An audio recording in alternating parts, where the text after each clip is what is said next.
Welcome to 108 news Telugu. బులెటిన్ల ముందుగా headlines. Ayodhya Rama మందిరంపై ఉగ్రదాడికి ఐఎస్ఐ కుట్ర, భగ్నం చేసిన భారత్.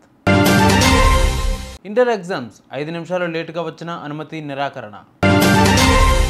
హీరోయిన్ రష్మిక మందన్నకు బుద్ధి చెప్తాం, కాంగ్రెస్ నేతలు హెచ్చరింపు.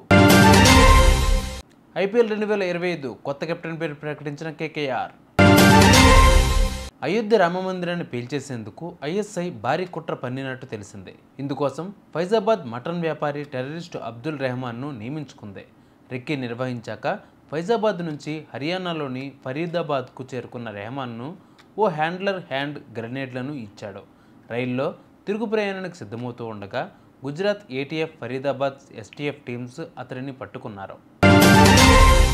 రేపటి నుంచి జరగనున్న ఇంటర్ పరీక్షల కోసం 1532 సెంటర్లలో ఏర్పాటు పూర్తి చేసినట్లు బోర్డు సెక్రటరీ కృష్ణాదిత్య వెల్లడించారు. ఉదయం 9 గంటల నుంచి మధ్యాహ్నం 12 గంటల వరకు ఎగ్జామ్స్ జరుగుతాయని, 8 గంటల 45 నిమిషాలలోగా విద్యార్థులు పరీక్షా కేంద్రాలకు చేరుకోవాలని సూచించారు.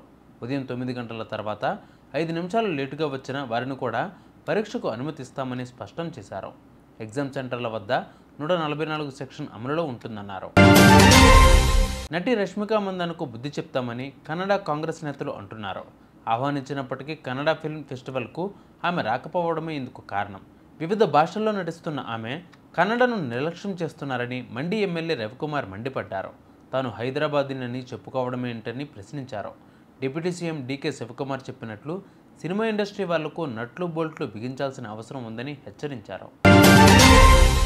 ఈ ఏడాది ఐపీఎల్లో అజింక్య రహానే తమ కెప్టెన్గా వ్యవహరిస్తారని కోల్కతా నైట్ రైడర్స్ ప్రకటించింది. వైస్ కెప్టెన్గా వెంకటేష్ అయ్యర్ను నియమించింది. ఈ విషయాన్ని ట్విట్టర్లో అనౌన్స్ చేసింది. గత ఏడాది శ్రేయస్ అయ్యర్ కెప్టెన్సీలో ఆ జట్టు కప్ కొట్టిన సంగతి తెలిసిందే. అయితే అతడిని కోల్కతా రిటైన్ చేసుకోలేదు. ఇక రహానే గతంలో రాజస్థాన్ రాయల్స్కు, రైజింగ్ పూణే సూపర్ జెయింట్స్కు కెప్టెన్గా చేశారు. చూసారుగా ఇవి వాళ్ళ బులెటిన్ అప్డేట్స్. మరిన్ని అప్డేట్స్తో మళ్ళీ మీ ముందుకు వస్తాను. అందరికీ కీప్ వాచింగ్ 108 న్యూస్ తెలుగు.